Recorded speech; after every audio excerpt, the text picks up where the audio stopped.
The chancleta. Did you ever get hit with one of these as a child? For some, it was the chancleta. For some, it was a bell. For others, it was just that look from across the room at a store. Or maybe this was your parenting style. And did this Bible verse ever get mentioned? Proverbs 13:24. Whoever spares the rod hates the child, but whoever loves them is diligent to discipline them. I'm not here to shame parents or your culture or start a parenting war, but I do want to bring clarity to this particular Bible verse. Because when scripture is misunderstood, people can misunderstand the heart and character of Jesus, the heart and character of God. The word translated rod is the Hebrew word shebet. And shebet wasn't only a rod, it was protection, guidance, care, responsibility. Most of us don't know shepherds anymore. And in 2026, being called a sheep isn't even a compliment. But in Jesus' day, sheep had value.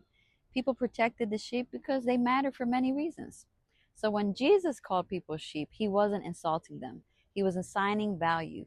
You matter enough to protect. You matter enough to pursue.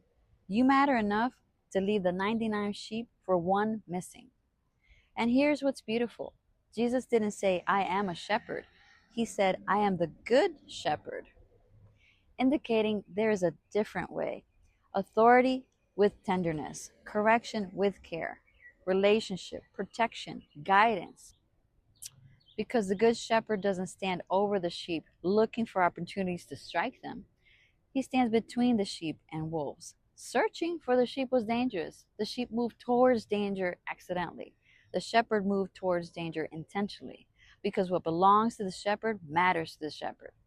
Maybe you've spent years expecting God to stand over you with disappointment, but meanwhile, Jesus has been revealing a good shepherd. And sheep wander. He goes looking. Guess what? God isn't only asking sheep to stay close, He's also asking the person holding the rod to stay close too.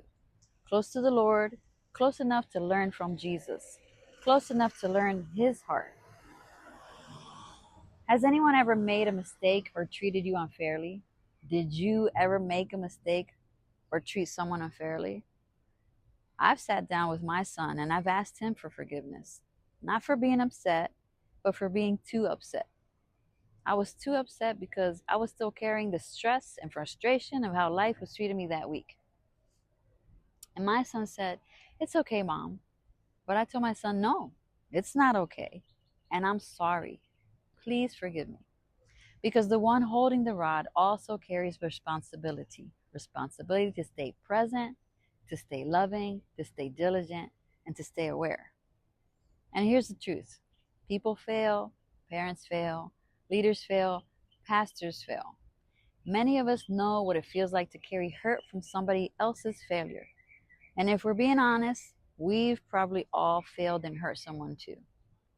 We all want to do better, but sometimes we don't know how. But the good news is, we all have access to a better example, Jesus, the Good Shepherd. So walk with Jesus, receive His gentle and wise guidance, and learn how to become gentle and wise with others.